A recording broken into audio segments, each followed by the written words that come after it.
Oh, do I feel good today. What's up, everybody? Welcome into your sports betting brand of record. We like to call it the Early Edge. We are powered, as always, by the almighty SportsLine, the best value in all sports betting. And it's not even close. All of our odds on every single Early Edge show presented by the king of all sports books, BetMGM. Now, before I bring in the stars of the show, I feel compelled, because part of the reason I'm sitting in this seat, part of the reason I love this so much is the love of sport. And I see many of you in the chat already talking about it. A tip of the cap, no pun intended, to Team Europe, who got the job done exactly the way that I thought it would go. Now, the reason I left ESPN 6 years ago was because of golf. I love it so much. If you see today, I got up at 2 o'clock in the morning. So if I feel a little bit off or seem a little bit off, because I haven't been to bed. I wanted to see the first shot, and I want to see the last shot, and then get ready for this show. That's exactly what I did. So with all that being said, in 2 years, in the shadows of New York City, it's going to be Bethpage Black for the next Ryder Cup, which segues nicely into tonight, because we'll have Primetime Early Edge live at 7:30 p.m. Turn on your notifications. In the shadows of New York City, Chiefs, Jets, and you know who is expected to be there.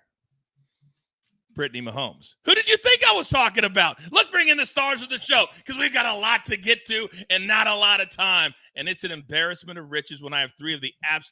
Do you guys like my little Mahomes bit there? Like solid? Yeah, that was good. Thank you very much. Now, these three absolute superstars. Proppy is here. Our 5-tool player, AB, is here. And the counselor of cash is here. Our 15 seconds for this show. Sia, I have to share the spotlight with you. You and I correctly, almost down to the point, predicted the Ryder Cup. 15 seconds, your thoughts today. Yeah, I guess it's our 15 seconds. We win our showdown with Patrick, but more importantly, we really had an emphasis on Team Europe this week.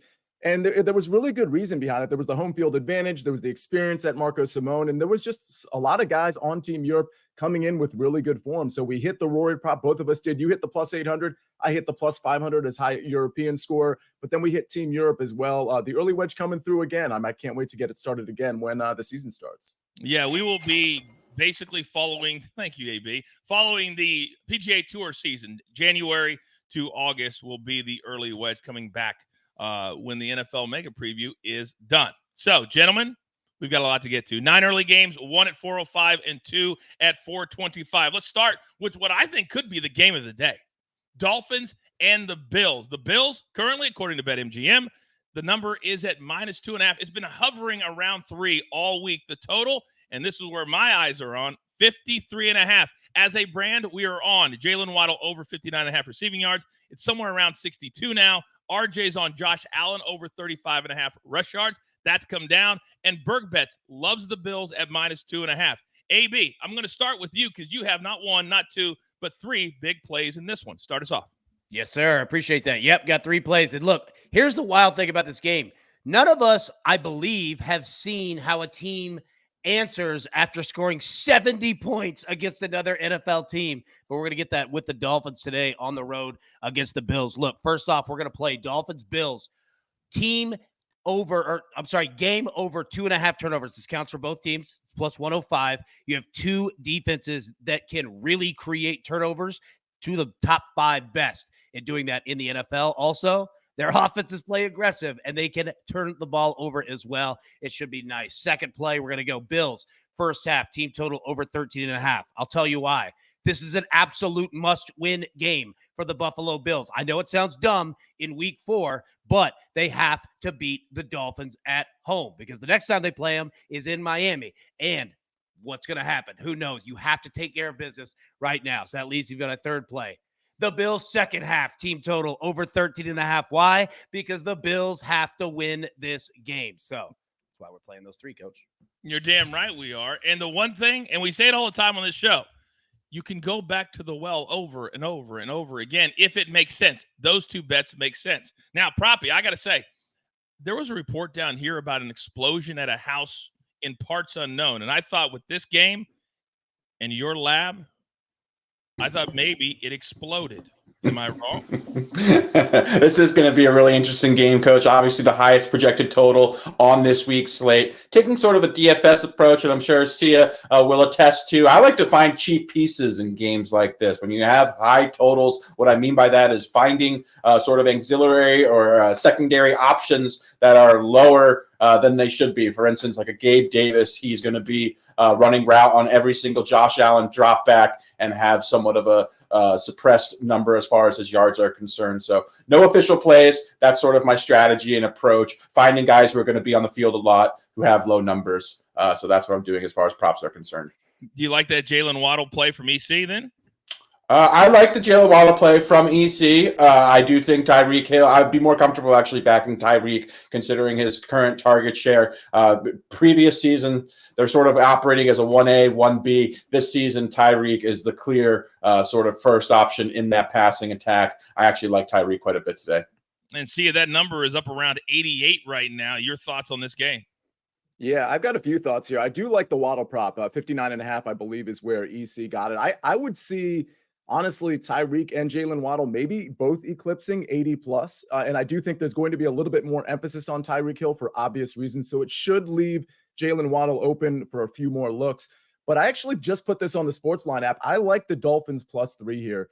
And it's mostly because I think they are an equal, if not better, to the Buffalo Bills. Yes, the Buffalo Bills are at home. Yes, they're probably listen, the Miami Dolphins probably better at home at this point than on the road, obviously, but this team is clicking on all cylinders. And what they can do is they can beat you with the pass and they can beat you with the run. And I got to say, the Bills, the first 3 games of the season, they faced Zach Wilson, Jimmy G, and Sam Howell. Like, this is a completely different ball game when you're facing the Dolphins. So yes, they're at home. Yes, they're one of the best teams in the AFC, but they might be playing the best team in the AFC. I'll take the 3 points. See, that's kind of where I was leaning to. And then I thought, you know what? I'm going to play the over. I just like the over. I like to watch the fun game, but I do agree with you. I think the Dolphins are the play today. Those are the 3 highest turnover quarterbacks in the NFL right now. I mean, legitimately. So yeah. There you go. Hashtag educate and entertain. Thank you, AB. Now, this next game, we're going to watch it if we have to. But when you have 2 teams that lost by over a combined, 80, 90 points last week, do we really have to watch this game? Broncos laying 3 on the road, according to BetMGM. The total 46.5. Now, Uncle Dave and Proppy, they know that sometimes that when you have a game like this, what can it be, Proppy? What can it be? Opportunity, Coach. Plenty of opportunities in this game, Coach. Starting with a rookie running back who I'm extremely bullish on, both short-term and long-term. I'm talking about Rashawn Johnson. I like him over 31.5 rushing yards. He was Bijan Robinson's backup at the University of Texas. 4th-round draft pick by the Chicago Bears. Has shown very well. He was thought to be 3rd on the depth chart to start the season behind Dante Foreman, who signed a pretty lucrative free agent contract in the offseason, and Khalil Herbert. He's overtaken both of these backs and is at worst in a 50-50 timeshare with Khalil Herbert, but he outtouched him last week and appears to be the starting running back in this backfield. Denver's rush defense, we saw it last week, give up 8 touchdowns to the opposing backfield, got absolutely gashed by A-Chain and Raheem Mostert. I think in this game, we're going to see Rashawn Johnson get at least 10 to 12 carries on the ground, easily eclipse 30 rushing yards. I also really like his alt totals. You can find him to go for 75 plus yards at 10-1 odds, which I absolutely think is worth a sprinkle today. You could put 1,000 people lined up on the street and ask them who's the backup for Bijan Robinson at Texas, and none of them would know who that is. So I asked you the question very early in the show. Do you want to do the work? Now, Uncle Dave, see ya, is on Russell Wilson alt over 249.5 passing yards, and Adam Troutman under 1.5 catches plus 110. That's a sweat no matter how it goes. So do we think the Broncos get healthy today? We do. I really like the Russell Wilson prop. And for the record, the Troutman one is so interesting. He runs a lot of routes, but for whatever reason, Russell Wilson just doesn't want to pass to him. Who he does want to pass to? Cortland Sutton, Jerry Jeudy, and sometimes when Marvin Mims is on the field, he passes to him as well. I like all the overs for those 3 receivers. I think this Bears defense is really bad. We know the Denver defense is really bad. It's part of the reason this total is 46.5, probably going to approach 47 before kickoff. I think this is fireworks. I think from a DFS standpoint, as ugly as this actual game is, from a DFS standpoint, I've got a lot of stacks with Russell Wilson and Jerry Jeudy and some combination of Cortland Sutton and Marvin Mims. I think you could even go on the other side with Justin Fields here. Long story short, I like the alt total for Russell Wilson, but the 52.5 for Jerry Jeudy, that receiving yards prop, the 55.5 for Cortland Sutton, and the 27.5 for Marvin Mims, all in play. Oh, 1 second. I got to get those 3 plays in while we're talking about it. Now, as Proppy, please go. Real quick, yeah, I did give out Jeudy as an official best bet in my article, if you did read that, so love to see Sia liking that play as well. But if you thought last week's defensive efforts from both of these teams was a wreck, and obviously allowing 70 points to Miami was, these teams are both depleted via injury. Justin Simmons, all-pro safety on Denver, ruled out for this game. Frank Clark out for this game. Multiple starters on both sides, including all 4 starting safeties on both defenses are inactive in this. So should we perhaps look at the over, AB? After all of that information, are you kidding me right now? Maybe I should. Talk to me. Yeah, look, I'll be real quick. This is a pride game. I don't know which one is worse, giving up 70 points or having the feds raid your facility. Honestly, I don't even say it as a joke. Like, I don't know what is worse. However, it is a pride game. And I say that to say this. What PropStarz just said is absolutely important, because I guarantee you that this game today will have more penalties than any other game across the NFL, because you have backup players that are trying unbelievably, ridiculously hard to do something and make any kind of play, and that usually leads to holding on both sides. I guarantee you this is going to be a penalty-filled game. Guarantee it. Leave it to AB, who, by the way, is the hottest capper on planet Earth. With all due respect to Proppy and Sia, nobody's hotter than my man right here. And it's not even traditional bets. It's field goals, it's interceptions, it's penalties. There's so many different ways to cash tickets. I implore you to watch the show and watch it live. All right, gentlemen. And Sia, I got to start with you, because this is crazy. I already saw Japan_5 say that he did exactly what I did. Place the Browns bet because I'm a SportsLine member and because I read your recap and your pick. And then for whatever reason, I still don't know it. Maybe you can tell me Deshaun Watson will not be starting today. Are you sticking on the Browns? This is very interesting, because he had a shoulder injury all week, and the conventional wisdom he was going to play, that it wasn't a big deal. I mean, we actually saw reports saying like he's absolutely playing. And then all of a sudden, almost 5 minutes after I submitted my pick on SportsLine of the Browns -2.5, which honestly, I was really appreciating the defense there more than anything. Then we got the news that Deshaun Watson was going to be out. It's going to be Dorian Thompson-Robinson, who I think is actually really dynamic. The problem is he has no experience outside of this preseason in 2023. Here's my advice. For those of you that took the pick, listen, I think it can come in. For those of you that took the pick +2 because you got it when the line shifted, I don't mind it, because I think this Cleveland defense is absolutely fierce, and we know Baltimore has a ton of injuries on both sides of the ball. But for me, now that I have this news, if I haven't bet it, I'm probably staying away from it. But of course, I got to stick with my pick that I put on SportsLine, so I'm hoping it comes through. That's great advice. And when you talk about injuries, that's a key word that Sia just used, Proppy, because on the other side, it seems like it's a rite of passage for the Ravens every single year. They get to week 4 or 5, and all of a sudden everybody gets hurt. Everybody that's dynamic. And this year, more of the same.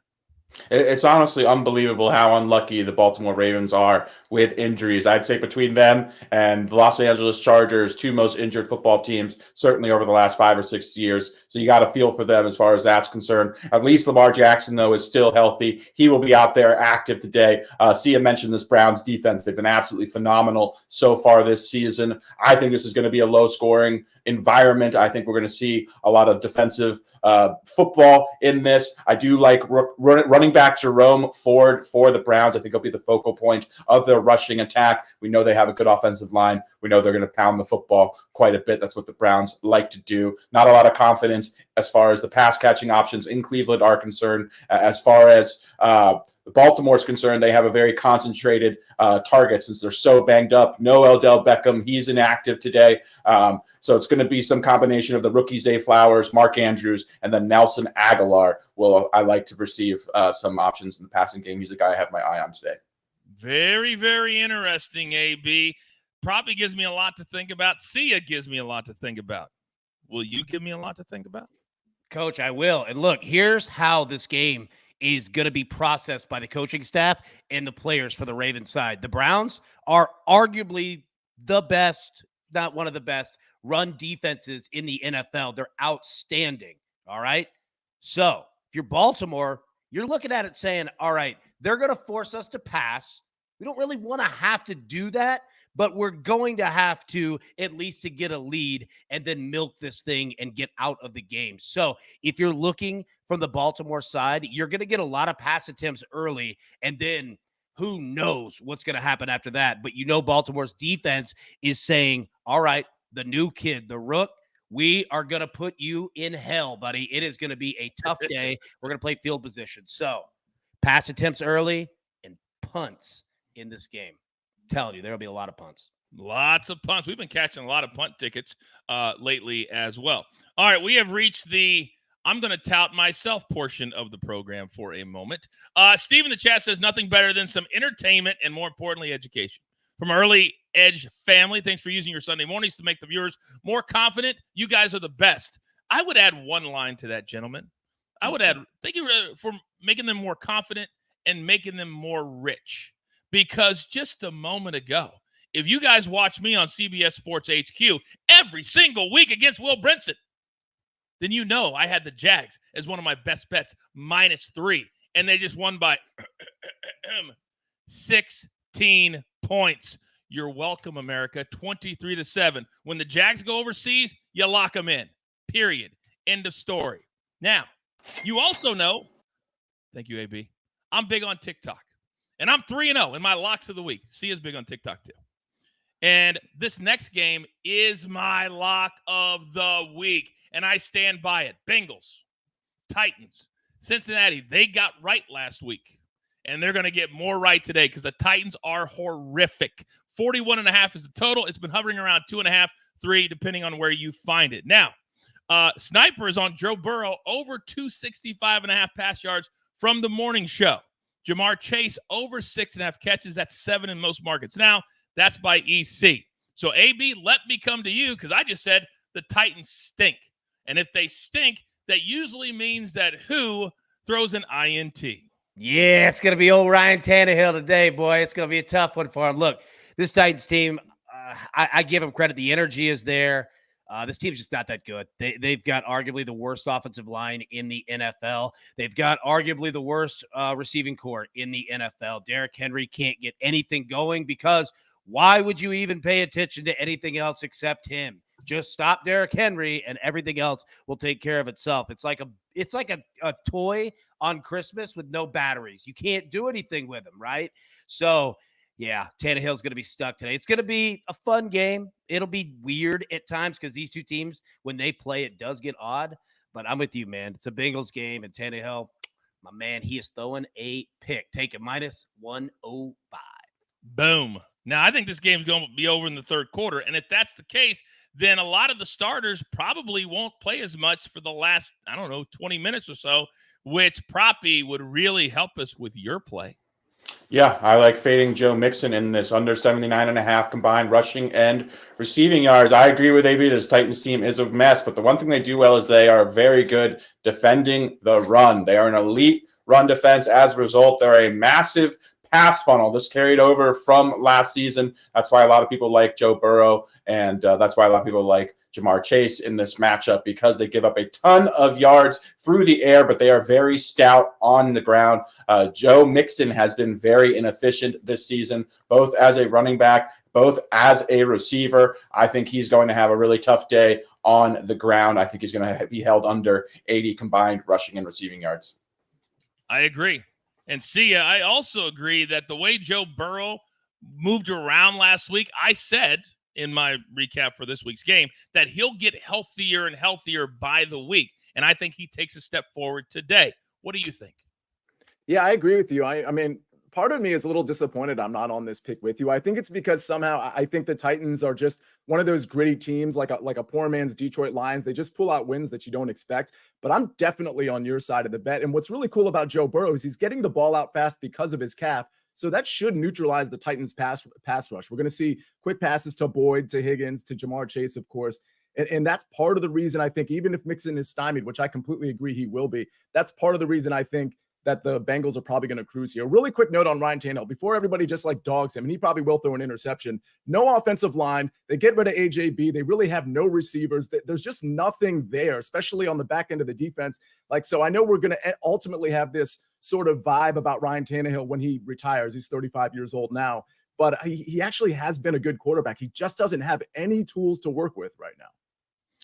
Big Cheesy said, I made a TikTok account because of Coach's Picks. Then I go down a rabbit hole until the wee hours. Big Cheesy, I'm going to tell you one thing and one thing only. We all do that. It happens to all of us. You're not the only one. Just make sure you cash the ticket to pay for said TikTok because they're going to charge for that very, very soon as well. Now, I don't know the last time, gentlemen, as we move on to our next 1 o'clock game, that an NFL team, I don't even know if it's possible, to be honest, had to travel 2 weeks in a row to 2 cities that are within 3 hours of each other. Cincinnati last week for the Rams, Indianapolis this week for the Rams. That's a long flight when you're coming from 60 miles where I'm sitting right now. So the Colts, who pulled off a really big win last week over the Ravens, they're the underdog. They're getting 1. The total is 45. RJ's on the Colts in the first half on the money line, minus 110. EC has Matt Gay over 1.5 field goals. Zach Moss over his combo number of 87.5. And the Maestro is on the Colts. When it was minus 1, it's kind of flipped now. So with that Matt Gay field goal, I'm going to start with you, AB. This feels like a Matt Gay 3 or 4 field goal game to me. Yeah, this game is going to be insanity. Like, I'm going to be honest with you. There's no telling how this game ends up. You've got Anthony Richardson coming back at quarterback, even though they had another quarterback get a win for him last week. You've got the Rams, who just week to week make no sense whatsoever. They can score, yet they're throwing picks all over the place. They don't really run the ball like they used to. This game is going to be weird, and that's exactly why field goals are the smartest decision to make, because you have 2 very conservative head coaches who don't really make crazy decisions. Yeah, 100% smart call. To AB's point, Proppy, last week we had a wide receiver who had 25 catches in the first 2 weeks, and in the second half, I kept looking, and he's standing on the sidelines, and he was healthy. It makes no sense what they do and how they do it. Your thoughts? Yeah, talking about Puka Nacua as far as the Rams are concerned, definitely was a little surprised by his usage in that game. I don't expect that to be an issue. Potentially, he was on the injury report last week. Could have maybe been less than 100%, and then just wanting to be not really wanting to risk him in the second half of that game. One guy I have my eye on this Rams offense is running back Kieran Williams. He has been a usage monster. He's handled every single backfield touch. I think he has more usage than any other running back in the NFL this season, but he has actually largely been very inefficient. The Rams, Les Snead, has also talked about using other running backs as well. I think this Colts team is a difficult matchup for opposing running backs as well. So I look for him to potentially struggle today. I think he provides some opportunity to fade him as well in a variety of ways. Whoa. Did you just say opportunity? Opportunities, coach. Only opportunities here. Unacceptable. That's what I'm saying. All right. Easy mistake to make. See ya. This one, to me, my gut, which has been pretty good lately, tells me it's Indianapolis feeding off the big win in overtime last week should be the play. What say you?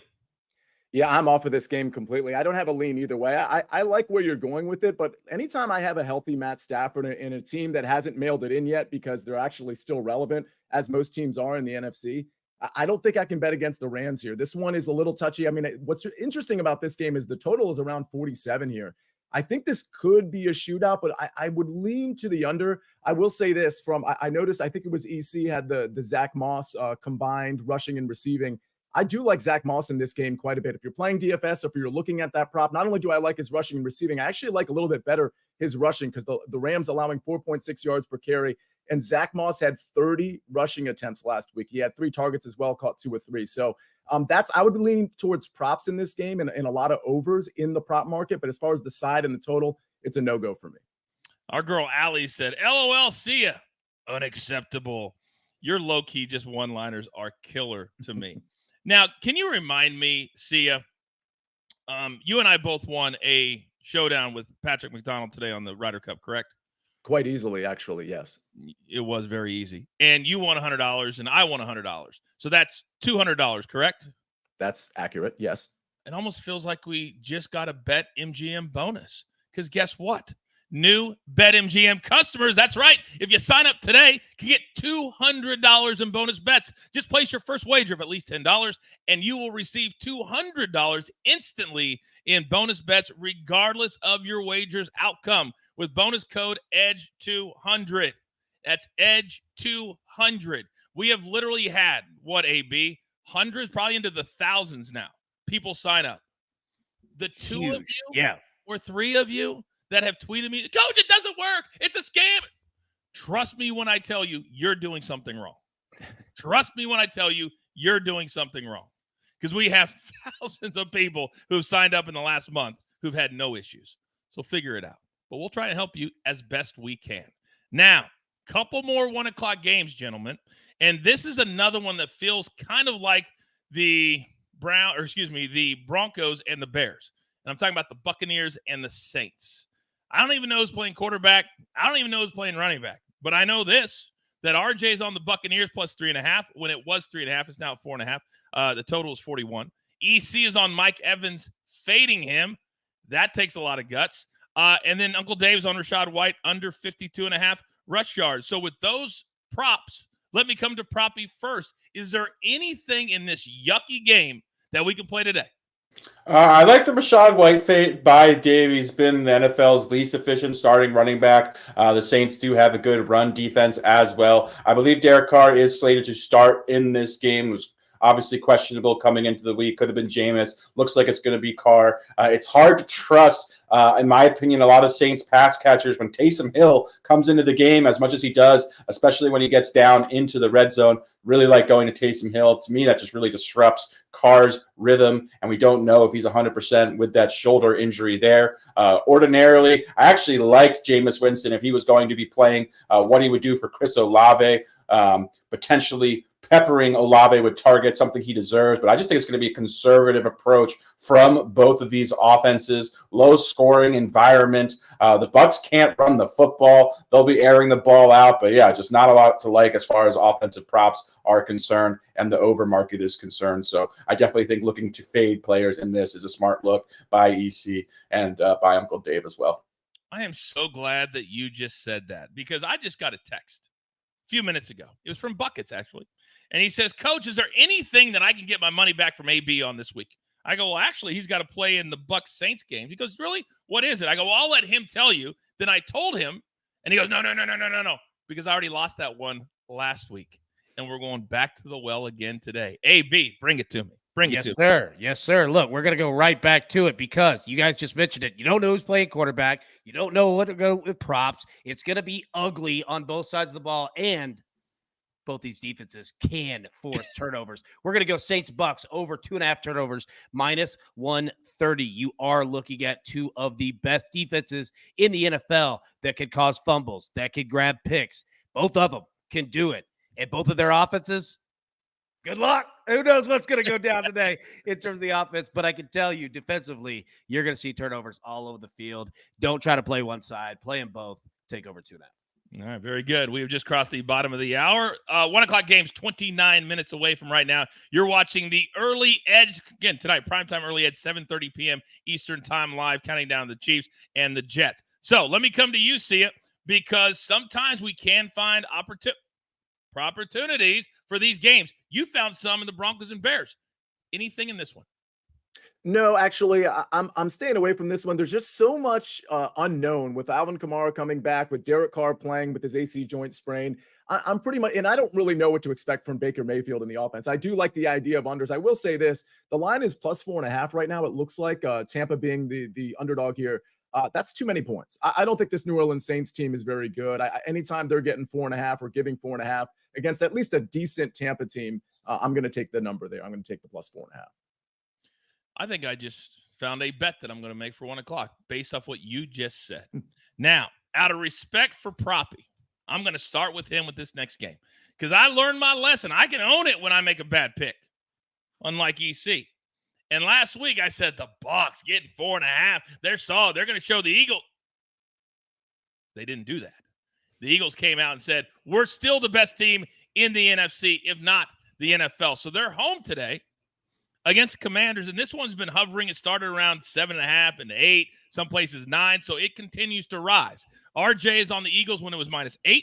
If you're a SportsLine member, you would have had that. And then Dallas Goedert, longest reception. We're going under 17.5. That's from the prop show. That's from Uncle Dave. Now, everybody knows, Proppy, this is your squad. I love the Eagles today. Tell me I'm right. I like the Eagles as well, not just because they're my squad. They just seem to be finally hitting their stride. I just think this is a very difficult matchup for Sam Howell and the Commanders. Last week, Sam Howell was pressured on 60% of his dropbacks. That is an astronomically high number. Now he faces a front seven in the Eagles that is just as good, in my opinion, as the Buffalo Bills. So he is going to be under constant pressure, under constant duress today. I think it's going to be a really tough game for this Commanders team to move the football on this Eagles front seven and this Eagles pass rush. And then as far as offensively is concerned, I think the Eagles are again hitting their stride. We saw DeAndre Swift really add a lot of juice to this Eagles offense.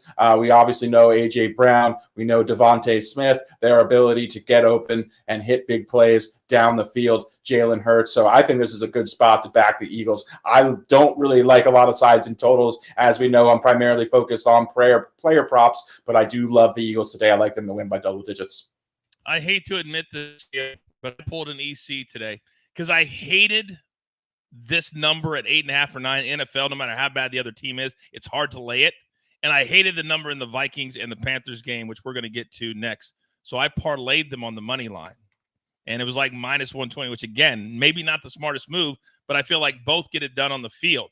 Should I have just laid the 8 on the Eagles? I actually think both are in play, and it's mostly because we've got Bryce Young playing quarterback for the Carolina Panthers. But, yeah, I think the 8's probably going to come in. It's such a bad matchup for Washington because we know Sam Howell's turnover prone. He's behind a bad offensive line against maybe the best defensive front in football, or at least tied in the top 3 in the Philadelphia Eagles. So it's just a bad matchup. And, oh, by the way, DeAndre Swift and company can gash you with the run. Brian Johnson's just getting his legs under him in terms of being an effective offensive coordinator. It's just up from here for the Eagles. So this is bad. Like, this could be a 14, 17, maybe even more. I haven't made it an official play because it's a division game, because Washington tends to play Philly really tough. But if you make me make a pick, it is the Eagles by double digits. I agree with Proppy.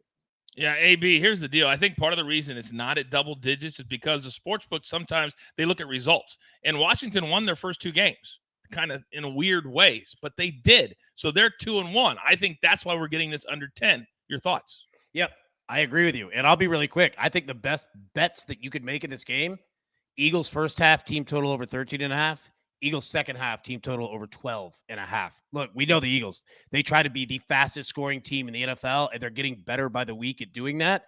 And I tried to play Howell in terms of interceptions. I mean, it's like -200. Like, it was just too expensive. Like, they're going to force turnovers. They're going to have short fields. Eagles team totals here, first half, second half. That could be your best play. He was hanging out at a baseball game this week. Did you have something, Proppy? I did real quick. I do think that they'll be able to move the ball a little bit against this Eagles secondary that is banged up. One guy I have my eye on is Terry McLaurin. His receiving prop is 51.5 yards. Looks to be over the turf toe issue that was bothering him to start the season. Looks to be finding his stride. I think he'll have some success against the Eagles secondary today. All right, boom. Dropping knowledge. Hashtag educate and entertain is what we do. By the way, our girl Lori says, I love this NFL show. Or I know either way. But wow, cash so many tickets with the early wedge this week. How many weeks until golf is back? Maybe we should start that countdown, Sia. We did that with the NFL. Maybe we should do that with golf. Hey, I cashed 3 on Friday because of you two, man. I appreciate that one. All right, next game. And this is the one I was just talking about.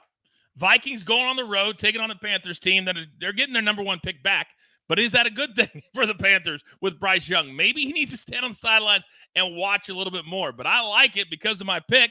And the spread is 4.5. The total is 46.5. And Proppy, I'm coming to you because there's a young cat that we talked about prior to the season. And you said, keep your eye on him. And boy, has he come out on fire. Who am I talking about? Talking about Jordan Addison, coach, that's why we love him. Over 38.5 receiving yards. His role in this offense has grown week to week. Started out as a part-time player, played 80%, a season high of the snaps last week against the Chargers. I expect that trend to continue. He was a first read on 8 of his targets as well, which is a very welcome sign, as this is a very high volume passing offense led by Kirk Cousins. Certainly benefits from Justin Jefferson commanding the amount of attention he does opposite of him. But Jordan Addison is a handful in his own right, very explosive, and he's drawing a lot of targets down the field, which is a recipe for potential spike and ceiling games. I like a pair of receivers in this game as well, though, coach. I like Adam Thielen, actually, on the other side. I thought he was cooked coming into the year, but he looks rejuvenated playing as the number one option. He's run more routes out of the slot than any receiver in football this season. That is very advantageous, especially when we're talking about a rookie quarterback who's not going to take a lot of chances down the field, doesn't seem to be throwing to the perimeter or the boundaries. So he is the safety blanket for this Carolina offense. Also, it's a revenge game for him, playing his ex-team in the Vikings. So I like Adam Thielen today, over 4.5 receptions. I like him over 49.5 receiving yards. I prefer the receptions, though, from a volume-based standpoint. My last thoughts on this game is, how often is an 0-3 team that's going on the road a 4.5-point favorite? I've never seen that before in NFL history. I don't think I have either. And that's a very, very good point. Now, I apologize. I got a little distracted because I was inside the actual game at SportsLine, and I see your play over 4.5 total receptions. Then I see Mikey B over 49.5 receiving yards. Then I see, oh, wait. All of you who are SportsLine members, you already knew that. And those of you who are not, you need to be, because I'm not going to give away anything else for free. But it's not like it costs you a lot. So guess what? Right here, right now, I'm going to do you a solid. I'm going to give you 60% off a quarterly plan. Download the QR code, sportsline.com/join, and use the promo code COACH. I promise you, just like BetMGM, we have signed up hundreds into the thousands now, and everybody's happy because you all are very, very smart, because we educated you. You understand we don't win every single play. It's impossible. But you have the information, the knowledge, and that helps you be better. And it's a lot more fun when you have the knowledge. So I apologize for ruining the flow in this game, Sia.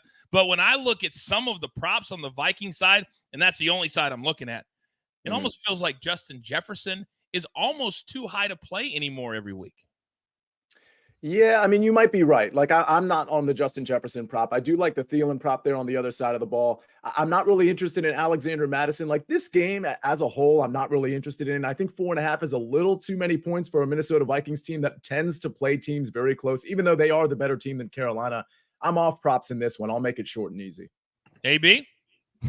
I'll make it even shorter and easier. I don't want a thing to do with this game whatsoever. It could go in any number of directions. Yep. Probably go. Justin Jefferson is on a torrid pace right now. In his first 3 games of the season, he's gone at least 7 receptions for 149 yards.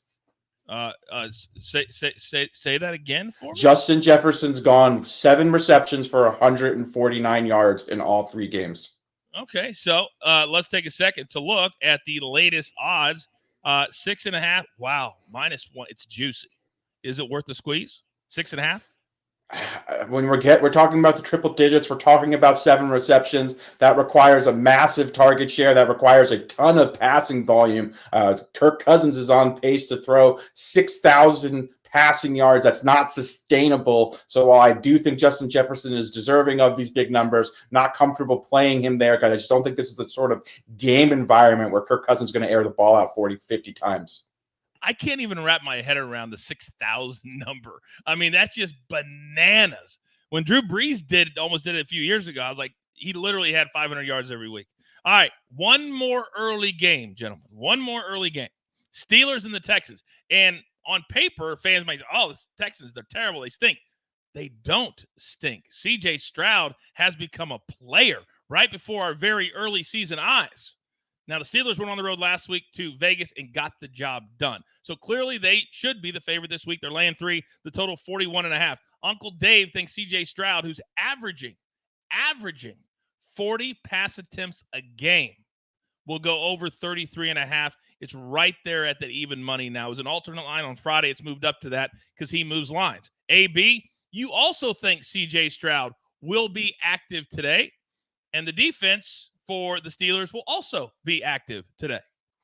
Yes, we do, Coach. Welcome to the no-fly zone, CJ. Even though I love him, look, he's a great quarterback, man. Like, he's playing so much better than anybody gave him or the Texans credit for. That being said, look, we're just playing a number here. That many pass attempts week after week after week, and especially if you are playing from behind. So we're going to play CJ Stroud over half an interception, minus 105.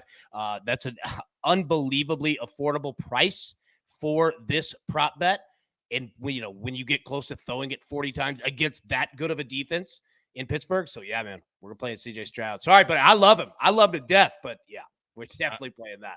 I do, too. What is this game telling you, Proppy?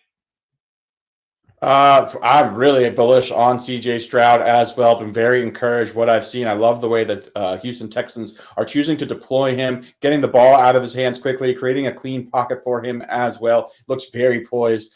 We also saw him play 4 quarters. The previous 2 games, he really just mopped up in garbage time when the game was out of hand in the second half, but certainly showed versus the Jaguars defense, who is at least league average, that he's really good. So I like him to have success against this Pittsburgh Steelers defense, which I think is a bit overrated on both sides. I think he's going to be able to move the ball. Kenny Pickett just does not look like a starting quarterback to me. His delivery is so telegraphed. It is so slow, throwing across his body, just making so many fundamental mistakes. I think the Texans are a better football team. I love the rookie Tank Dell, the wide receiver. He's been absolutely phenomenal. He's top 10 in yards. Nico Collins is also top 10 in yards. Robert Woods looks revitalized in this offense as well. They got Dalton Schultz from the Cowboys as a pass-catching tight end there as well. So lots of options for CJ Stroud. I think he's going to have a good day. I think he's going to move the ball, especially between the 20s. So I got my eyes on both Nico Collins and Tank Dell, like both those guys quite a bit. I'm so glad you said that because, see, I already played Nico Collins over 49.5 receiving yards earlier today. Haven't touched Tank Dell yet, but I might based off what Proppy just said. What about you? Yeah, I think Tank is around 46.5 receiving yards. I like that as well. I even like it maybe a little better than Nico Collins, but I like both, and I like CJ Stroud and company. I actually think +3 at home is way too many points. It's not an official pick of mine, but certainly a lean towards the Houston Texans. A lean. Now, it is almost 45 past the hour. We still have 3 games to get to, so we got to speed it up a little bit. But we have a little added bonus for you all this week because you're like, Coach, there's way too many picks at the end of the show. So here are the early picks, and we're just going to leave them up on the screen, let you marinate, screen grab, whatever you want to do, and we'll leave them there for a couple minutes. Those are the early picks from the early games only. Now, we're going to speed it up. Raiders, Chargers, 6.5. This has gone up. And I want you to explain to me, Sia, why this has gone up to 6.5 and the total 48. This is the only 4:05 Eastern game today. Yeah, and real quick, by the way, I just want to point out on the SportsLine app, and this is my fault for not getting it to AB in time, but I had the Patriots +7 earlier in the week, and I have the Dolphins +3 that I put on the SportsLine app too. So that's not on the recap screen, but please make a note of that. In the game you're talking about, Coach, it was Raiders-Chargers, correct? Yes. Yeah, I mean, listen, like Aiden O'Connell's going to be starting at quarterback. I think this is a really interesting game. From a DFS standpoint, I thought it was very interesting, but I'm pulling back a little bit. I do think, from a contrarian standpoint, yes, Keenan Allen's going to be good and the offenses are going to move, but I kind of lean towards the under here. I think Joshua Kelly and Josh Jacobs, while they've been terrible, might get a little bit more involvement and a little bit more success today. I feel like I'm leaning towards the Chargers, though, C, and probably I'll come to you next because this is a line in the sand. This is a team that was supposed to be a playoff team and challenge for the AFC West. If they lose today, their season could be over. So frustrating watching this Chargers team, just full of talent on both sides of the ball. Really thought they had the most talented offense in the NFL coming into the season. And they've scored a lot of points, but it's just not resulting in a lot of wins. Obviously, 1-2 record here. This is a game they should take care of business. It's just hard to have a lot of confidence in them, in my opinion, to clear by nearly a touchdown. 6 points is a lot for this Chargers offense, who just find ways to lose games or just kind of implode at the end of games. As far as props are concerned, I do think this is a big matchup against the Raiders defense. It's absolutely terrible. So I do think they can have some success running the ball. Joshua Kelly in place of Austin Eckler has been downright terrible, however, completely inefficient, ineffective. So they need to be able to run the ball to have some balance. It's going to be tough. I'm staying away from a lot of props in this game, however. Okay, and AB, we found out this morning more of the off-field stuff, kind of what when you talk about imploding, they have released Chandler Jones, who had a crazy week. I don't know really what's going on with him, but he is no longer a member of the Raiders today. Yeah, had himself a little theft issue on top of a little domestic issue. Never good on either of them. And look, I don't say that lightly. I just say that what you're saying, this Raiders team always seems to find themselves just in trouble. And look, talking about on the field, this is one of the highest turnover teams in the NFL. But the Chargers, a team that really doesn't turn the ball over that much, but as Proppy said, they've played the same game every week since 1979. It's the same game every single week. It's the exact same game. And now that you have injuries starting to pile up, they could turn the ball over too. I'm not playing anything in this one, but if I did, it'd be over 2.5 turnovers for sure. All right, make it quick, Proppy. Real quick, sorry. The Raiders win total right now is 6.5. The under you can get at plus 125. I think that's such a sharp look. Boom. All right. Next game, and see, I'm going to come to you because you already said you had a best bet in this game. Mackenzie, who is dynamic, she's our host on Saturdays. She's on Mac Jones over a half an interception. Sia, let's go to you because that's all three of you have a best bet in this game. You start. Yeah, I took this at +7 on Tuesday, and this is part of the reason. Listen, sometimes I submit picks early, and they backfire because of the Deshaun Watson thing, but sometimes you submit picks early for the right reason. This is now down to 6.5 in some places. But again, Patriots +7 after what we saw Arizona do, and I'm not just trying to take the Arizona experience and apply it to the New England Patriots, but they do have a formidable defense. And what we saw from James Conner specifically was him running for 7 yards per carry against this Dallas Cowboys front. Dallas has some injury issues on the offensive line. And just frankly, they haven't looked that solid. That Giants game seemed more of an aberration, kind of some clumsy things by the Giants. Since then, I just haven't seen this Dallas Cowboys team do a ton. And I think the Patriots, desperate, efficient with the passing game, just like Josh Dobbs was 17 for 21 last week. I expect that from Mac Jones. So 7's too many points. Give me the Patriots. And if the Cowboys play AB like they did last week, then McKenzie's bet should hit right into yours. Yep. And I'll tell you what, I'll be quick. Coach, go ahead and make this shirt for me, all right? Mac will turn it over. Dak will turn it over. Pay us our money. Take it over 2.5 turnovers in this game. And Proppy, you have a best bet rushing yards, and it's a tiny total. Explain. 13.5 yards. Rico Dowdle. He is the backup running back to Tony Pollard, who's received 30 touches in back-to-back games. That is not sustainable. Even with those big workloads, Dowdle is averaging 6 rushing attempts per game at only 13.5 yards. He only needs 5 carries to go over this, maybe even 4. I think he gets more because I just don't think they can keep giving Tony Pollard these large workloads, and he's not going to hold up. It's not sustainable long term. And what's nice is this game's at 425, so you can see how the early game goes, and then you can play these and not even worry about it because you're going to be playing with plus money. Last game, gentlemen, and then we've got a bunch of games to watch before we come back at 7:30 p.m. Eastern time tonight for Primetime Early Edge. Cardinals and the 49ers. And this one's been 14. It has stayed steady all week long, 43.5. I don't know where to go here, Sia, but all I know is Arizona laid it on Dallas, and the 49ers have looked like the best team in the league. Yeah, I mean, the Arizona Cardinals could easily be 3-0. They've certainly covered their first 3 games, and I think 14 is just too many here. So if anything, it's a lean. It's not something I'm actually playing, but I like Arizona plus 14. I like what we're getting out of James Conner, out of Dobbs. And for the record, Debo's a little banged up. Brandon Ayuk is back. Elijah Mitchell's a little banged up. We're going to see a lot of Christian McCaffrey most likely. Again, 14 too many for a team that is battling every single team that they've played so far. Probably. I'm not one for historical trends whatsoever, but George Kittle has a history of just going wild against the Cardinals, who also happen to struggle covering tight ends. Boom. AB, bring us home. Yep. This is going to be a tough game for the Cardinals. Josh Dobbs hasn't really turned the ball over at all this season, comparative to the level of skill of other quarterbacks in the NFL. That being said, this is going to be a brutal matchup. Rushing yards all over the board for San Francisco. Multiple running backs are going to hit props in that. I agree. Probably go. The 49ers have not faced a mobile quarterback for a long time. I actually like Josh Dobbs' rushing prop. I believe it's between 16.5 and 17.5 yards. I think he's going to catch him off guard, and I think he's going to rely on his legs a bit today. I think it's going to surprise the 49ers defense. Dobbs, 16-7. Yeah, I'm playing that one too. By the way, real quick, Zeke, 35.5, making his return to Dallas. Proppy, you like it? I think it's okay. I think the revenge narrative is a little bit overblown, especially when we're talking about a guy who just doesn't have a lot of burst left. And I just wonder how many carries he's going to get. But he's looked okay. I can see it. Just not something I'm interested in playing. He'll be in pass pro. He'll be used in pass protection all day long. So maybe we go the under. Maybe we go the under there. See a Watt sack. This is how good he is. It's at -200. Your thoughts? No chance. I'm not playing that. That is such a bad bet. Even if it hits, it's such a bad bet. All right. It's about that time. Break forth the rhythm. Oh, sorry. Channeling my inner Sia right there. I can't do music like you can do music. All right. As you guys know, we don't do a full recap. But do we have a late game recap, perhaps, AB? Because they're giving you all kinds of props in the chat for the early recap screen.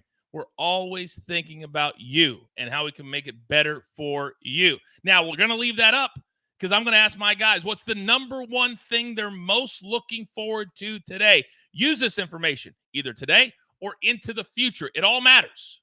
See you. Start us off. Yeah, I mean, listen, there's some really interesting matchups today. I think the Bills-Dolphins game, I think you could make an argument that whoever wins that game is either the best in the AFC or at least tied with the Kansas City Chiefs, not from a record standpoint, but just from a pure talent standpoint. That is the game that's on everybody's radar, so that's the one I'm focused on the most. Probably talk to me.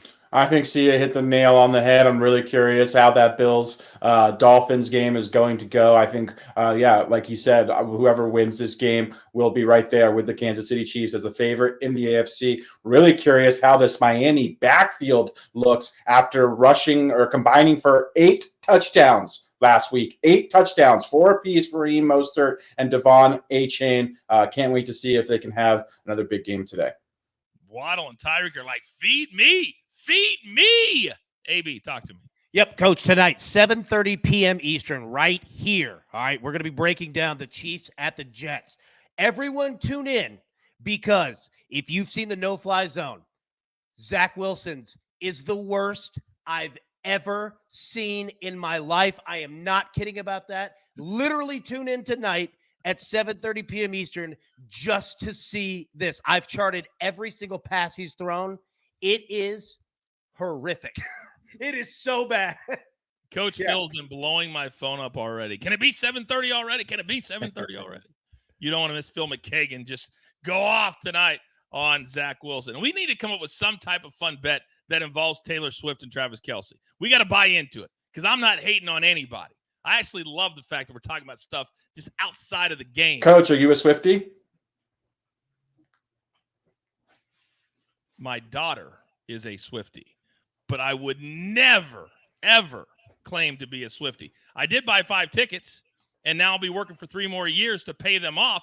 But, hey, out of that, I am not a Swiftie.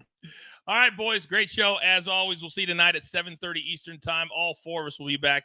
And then we add Coach Phil to the mix because we are the best in the business, and I do not take that lightly. So with all that being said, be kind to one another, pay it forward, bring all your friends to the table because there's only one thing left to do. And I believe you all know what that is. You've got your marching orders. Let's take all of these Sunday tickets straight to the pay window. For my attacker, Lobo, Proppy, AB, Counselor, and Snake is always hovering around trying to make the show look better every single day. I am simply the coach trying to keep this train on said track. We grind for you so we can win with you. It's truly what we're all about. See you tonight on the Early Edge. Good luck.